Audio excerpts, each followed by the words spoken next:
Florence Jasmin, Jean-Claude Andréini, nous clôturons aujourd'hui la 8e édition du Forum des éco-entreprises de France.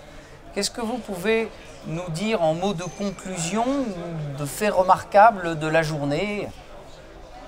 On peut dire que cette édition a été parfaitement réussie. On ne peut pas faire plus dans les locaux que nous avons. Il faudrait pousser les murs pour certaines manifestations que nous organisons au sein de ce forum, notamment les réunions B2B. Les premiers retours que nous avons de la part des participants, quelques 500 participants, sont unanimement favorables. Alors c'est normal, on dit ça au président, on attend d'avoir l'enquête. Oui, une très belle édition avec beaucoup de retours positifs, beaucoup de participants, donc on a même été obligé de refuser des inscrits sur la fin. Plus de 150 PME, plus de 80 représentants de grands comptes et au niveau des grands comptes, une diversification. Donc il y a des collectivités, il y a des étrangers qui sont venus, il y a des grands groupes industriels.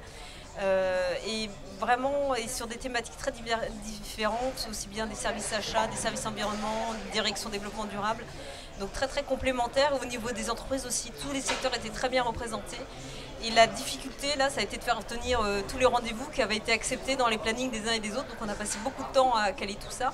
Et l'autre complexité, c'est qu'en parallèle des rendez-vous en B2B, donc cette édition, il y a eu 1300 rendez-vous en B2B, soit une progression de plus de 15% par rapport à l'année d'avant. Donc il faudrait faire le graphe des années, mais on est en croissance, mais là on ne peut plus. La difficulté, c'est qu'en parallèle des rendez-vous en B2B, dans le cadre de la convention d'affaires, on organise également les vitrines de l'innovation. Alors les vitrines de l'innovation, le principe, c'est par rapport aux entreprises qui sont inscrites. Il y en a qui demandent à participer à une vitrine où, si elles sont retenues, elles pitchent devant des grands comptes. Et après, les grands comptes notent chacune des interventions au regard du potentiel marché de l'innovation. Donc c'est vraiment, est-ce que l'offre qui est présentée, elle va vraiment être achetée par la suite ou pas. Et donc ces vitrines de l'innovation sont intégrées à la convention d'affaires, elles sont organisées par nos réseaux. Et donc c'est toute une logistique à mettre en place pour sélectionner les entreprises, les informer, récupérer les présentations, ainsi de suite. Et cette année, la nouveauté, c'était aussi on organisait des ateliers spots. Les ateliers spots, c'était des mini-ateliers dont la durée était de 20 minutes, comme un rendez-vous de B2B, qui étaient animés soit par nos réseaux, soit par nos partenaires sur des thématiques très diversifiées. Et ça a beaucoup plu aussi. Donc dès qu'une entreprise avait un petit créneau de dispo, elle pouvait aller dans un atelier spot. Mais quand on regarde un peu le détail de tout ce que vous avez créé, en fait, parce que vous nous parlez de choses assez techniques, en fait, hein, c'est une méthodologie. Comment en êtes-vous arrivé là? Est-ce que progressivement, édition après édition, vous avez enrichi votre système? Comment faites-vous pour trouver les idées et correspondre vraiment aux attentes à la fois des entreprises, des donneurs d'ordre et de toutes les parties prenantes? D'abord, nous avons toujours le même axe, c'est un axe entreprise et business. Nous ne voulons pas des conférences d'ordre général qui redit ce qu'on trouve dans la presse ou dans les organes spécialisés. Non, nous voulons que des entreprises rencontrent d'autres entreprises pour faire des affaires, ou des entreprises qui rencontrent des structures d'innovation, d'accélérateurs d'innovation pour accélérer leur innovation. Que les entreprises rencontrent des financiers pour accélérer leur développement. Que les entreprises rencontrent des clients export pour adresser le marché export. Nous sommes business et surtout business des PME. Et on le fait sur un délai très court, en une journée, donc les entreprises peuvent avoir des rendez-vous 10 avec des grands comptes, avec des clients, chose qu'elles ne pourraient pas faire en plusieurs mois, parce qu'obtenir un rendez-vous avec la directrice générale d'un grand groupe qui sont FH, c'est quasiment inaccessible. Là, elle est disponible, on prend le rendez-vous, on la voit, on parle des 20 minutes, on fait affaire ou on ne fait pas. Donc, on a un modèle, c'est orientation business, que business et PME et territoire. Alors après, on performe. Ouais, et je pense que notre point fort, c'est qu'on vient du monde des PME, du monde de l'environnement et qu'on sait quelles sont les attentes de ces entreprises. Là, il y a beaucoup de boîtes qui viennent de province, qui sont des petites boîtes. Il y a plus de 50% qui ont moins de 10 collaborateurs. Ils n'ont pas du temps à perdre. Donc, il faut que ça marche. Il faut qu'ils aient tout de suite les rendez-vous et qu'ils aient tout de suite des commandes. Donc, c'est vraiment ça. Et par rapport à la méthodologie, oui, chaque année, on améliore l'outil, la plateforme de gestion qui est derrière. Ça a l'air de rien, mais pour gérer en même temps des B2B, des ateliers, des vitrines de l'innovation et également la conférence. En parallèle, il y a toute une méthode qui a été mise en place, qu'on nous demande maintenant dans quelle mesure ils peuvent l'utiliser en région, à l'étranger en effet, donc un vrai savoir-faire. parmi vos participants, est-ce que vous avez régulièrement des gens qui reviennent, qui sont des fidèles et qui somme toute, ont intégré l'organisation du forum comme un véritable outil de développement?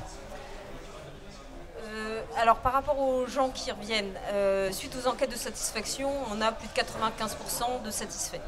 Donc ça c'est bien. Cette année, on voit un taux de renouvellement très important. Ce qui est étonnant, c'est à peu près 80% de nouveaux. Donc c'est très bien aussi parce que les grands comptes et les investisseurs, ils ont envie de voir des nouvelles boîtes et c'est beaucoup de jeunes boîtes.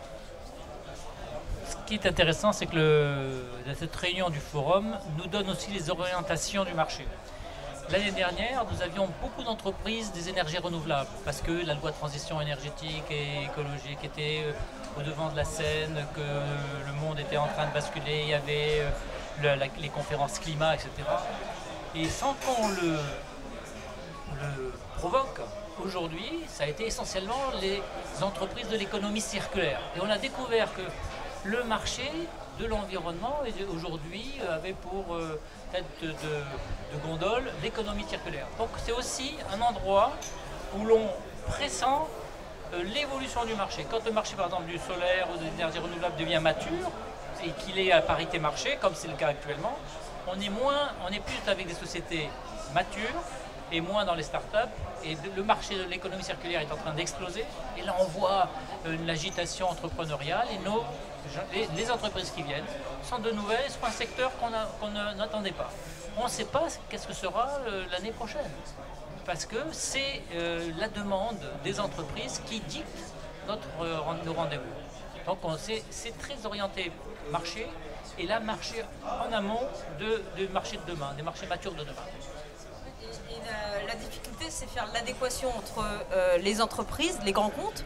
C'est vrai que cette année, leur besoin, c'est l'économie circulaire. Ils l'annoncent clairement en disant que c'est de leur stratégie. Que ce soit les Eiffage, les Suez ou d'autres, c'est clairement indiqué.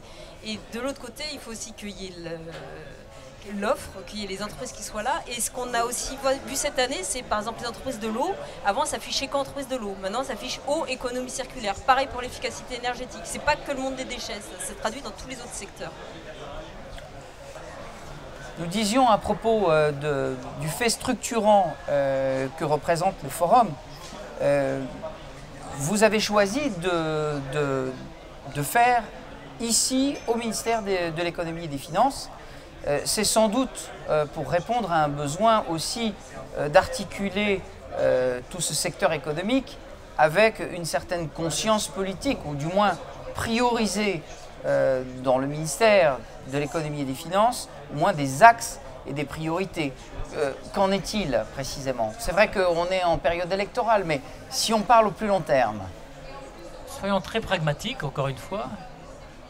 Nous sommes à la gare de Lyon et nos clients sont régionaux, les PME sont régionaux, ils viennent en TGV et ils repartent le soir. D'où le format qui est sur une journée qui commence à 10h, qui termine à 17h. On peut faire l'aller-retour, ne pas payer la chambre d'hôtel, faire une manifestation, rencontrer 10 clients dans la journée et rentrer chez soi et avoir mangé sur place. Très pratique. Deuxième chose, c'est une image. Le ministère des Finances à Bercy, c'est un nom. Ça attire, c'est la notoriété. Alors après, est-ce que derrière il y a une intention? Bien sûr. Nous ne faisons pas de l'environnement, nous. Nous faisons de l'environnement dans une vocation industrielle. Nous voulons créer de l'emploi avec des entreprises qui font un business de l'environnement. Donc avec un double impact, un double bénéfice de l'emploi dans la filière et comme impact prioritaire, la protection de l'environnement. Double bénéfice. Alors on le fait ici, ça a de la notoriété, mais nous sommes parrainés plutôt par le ministère de l'Environnement, là aujourd'hui, qui a mis des moyens, presque plus que le ministère des Finances, vous voyez. Donc on a des partenaires indépendants de ce ministère. Donc nous profitons des locaux, que nous payons d'ailleurs, hein. Nous profitons de la notoriété, de l'emplacement géographique. Nous pourrions déplacer ailleurs cette manifestation, mais il faudrait qu'on trouve de meilleurs locaux et un meilleur positionnement, ce qui n'est pas le cas. Donc c'est structurant, pour les deux raisons que je vous ai évoquées. C'est structurant parce que ce ministère de l'Industrie a décidé que l'environnement était l'une de ses filières prioritaires. et qui nous accueillent volontiers. Vous avez vu qu'ils étaient à la conférence de clôture. S'ils avaient considéré que ce n'était pas une filière intéressante, peut-être qu'ils ne nous auraient pas proposé cette salle. D'ailleurs, ils l'ont en séance, en fin de séance tout à l'heure. Ils nous ont demandé de revenir refaire l'année prochaine le séminaire dans leurs locaux. Donc pour eux aussi, ça crédibilise et ça justifie l'effort qu'ils font en faveur des métiers et du business dans le domaine de l'environnement. Très bien, donc c'est quand même à double sens. Ah oui, c'est gagnant-gagnant. Très bien. Gagnant-gagnant. On est à Bercy si on pouvait actionner le levier financier. C'est déjà actionné à travers les PIA, à travers les financements, mais encore plus.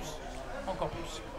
Alors, en fait, une conclusion, quels sont peut-être vos projets, les perspectives d'évolution, les nouvelles formules du forum ou peut-être d'autres projets adjacents?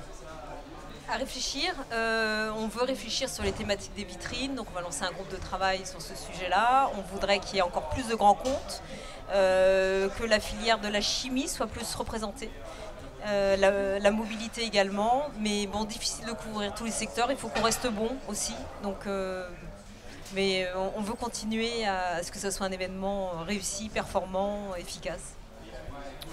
Florence Jasmin, Jean-Claude Andreini, merci mille fois et succès donc pour les prochaines activités.